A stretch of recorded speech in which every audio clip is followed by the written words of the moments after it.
what you can see here is that when we were in the bull market of 2021, it was the pivot low here, all this choppy kind of mid bull market lows. And then here's where we kind of went sideways and broke down. So if we did break through 25,000 and I do get filled on my short and I exit my long, then that's exactly what I'm going to be looking for. If we get above 30,000, then I actually would have to probably switch my narrative if we stay above 30,000, that the low is finally in on Bitcoin in this cycle.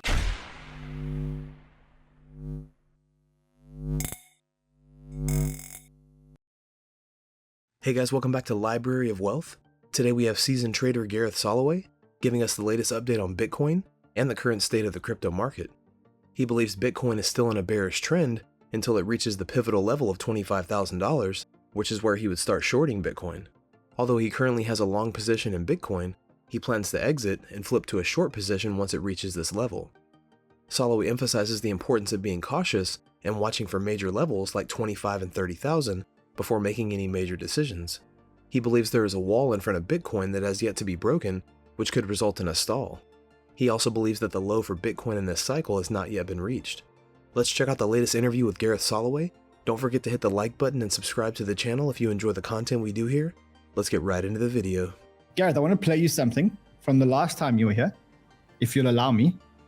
That we're still in a bear market in crypto until we see something else. So again, 25K would be a very pivotal level. That's where I've said I would start shorting Bitcoin if it gets up there. With my members, I have a long on Bitcoin we're still holding. That would be where I would exit that and flip it into a short. That's what you said last time you were here. You said when Bitcoin gets to 25,000, you would flip your long into a short.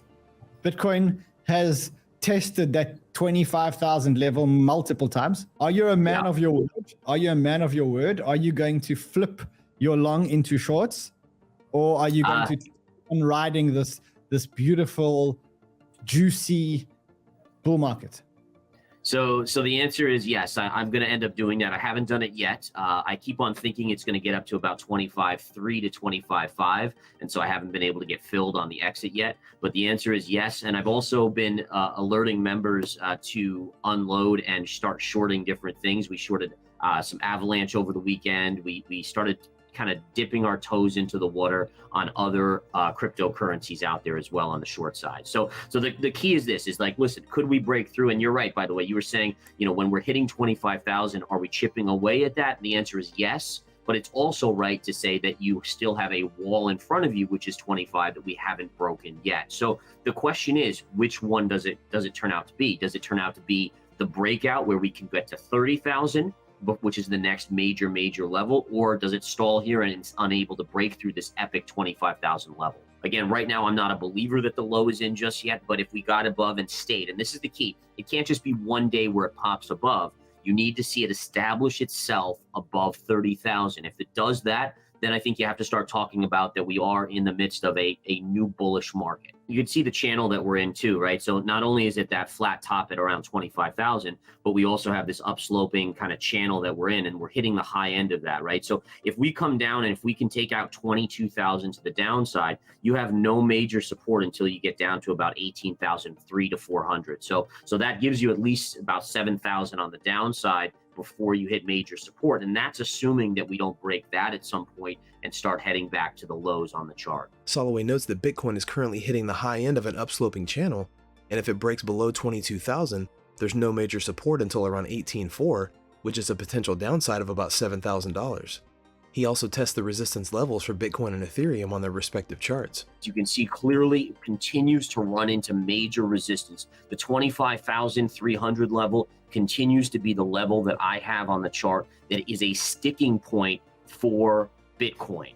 All right, the reason it is, number one, you have a beautiful parallel channel right here. Look at the trend line, how it kind of connects through these highs, and then look at how many times we've pierced this line and haven't gotten through. In addition, the highest pivot, this is the highest pivot since the June collapse, right? Since this collapse over here, the highest pivot was at 25,000, approximately 300. So it makes sense that that's going to be a sticking point in the near term for resistance in Bitcoin. Now, again, am I short Bitcoin? The answer is no. In fact, in Verified Investing Crypto, we still have a long on Bitcoin, but I am kind of itching to move out of it and potentially short it. Now, we do have other short signals out there. Over the weekend, I pulled the trigger on an Avalanche short. So if we take a look at Avalanche here, Avalanche had a beautiful kind of move up on the daily, collapse to support, move back up, and then you're basically right into this resistance. So for me, we had already made about 16% on this short prior, and we covered it.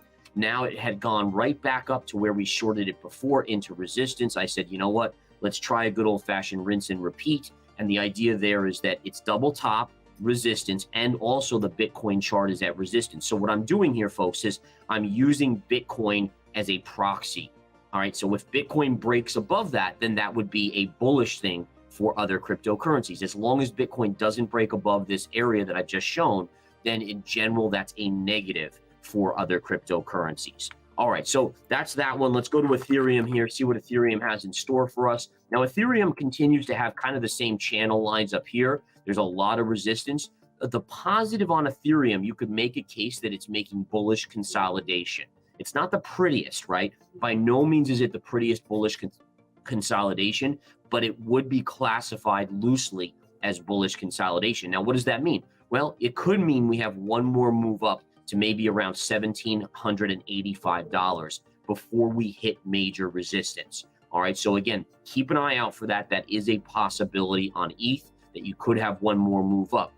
What would change my mind? See this upsloping trend line that we got below briefly and tag this support. If we start trading back below that, that would negate the bullish pattern, and you'd have to start expecting a bigger move back to the 1300 range on that chart. So check this out. So this is a beautiful chart because it told us that the dollar was going to start to rise. Number one, we fell into major support right here. And also, if we go to your weekly chart, you can see this trend line to here and connected through this little low here, and it gave us exactly the low on the Dixie. Then what's even more beautiful, we got the 3-bar surge with a bull flag, right? So that told us that we were going to have a breakout, and the breakout is in motion. I had the Dixie going up to 105.50 before we hit major resistance. So there's more upside in the dollar.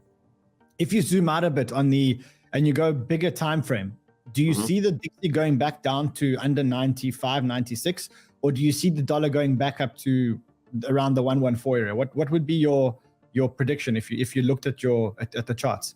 Prediction wise, I'm in the camp that the dollar topped when you had basically this high here. So I don't think, I would be somewhat surprised to see us make a new tie on the dollar. I think that the US is going to be in kind of a long-term recession once it hits it. I don't think it's going to be a depression, but I think you're going to see this market and this economy that's stuck in this long-term kind of market where it just continues to be unable to get out of it because the Fed is unable, because of inflation remaining somewhat on the higher side, to print us out. So it's going to be like a shallow recession, but it's going to basically put us at a disadvantage compared to the rest of the world. I think you see a lot of the other global economies starting to gain on the US over the next 5-10 years. Soloway says that the 25,300 is a sticking point for Bitcoin, with the highest pivot since the June collapse occurring at that level. On the Ethereum chart, he points out the bullish consolidation that could be negated if the price starts trading back below the trend line. Soloway also says the current state of the dollar has recently started to rise, and he expects it to continue well into 2023. Economically, he doesn't foresee the US falling into a depression, but will instead be stuck in a shallow recession, putting it at a disadvantage compared to other global economies. What do you think about Gareth Soloway's prediction for Bitcoin, the crypto market, and where the economy is headed in 2023? Comment down below. Thanks so much for watching. Don't forget to like and subscribe. This is Library of Wealth. We'll see you in the next video.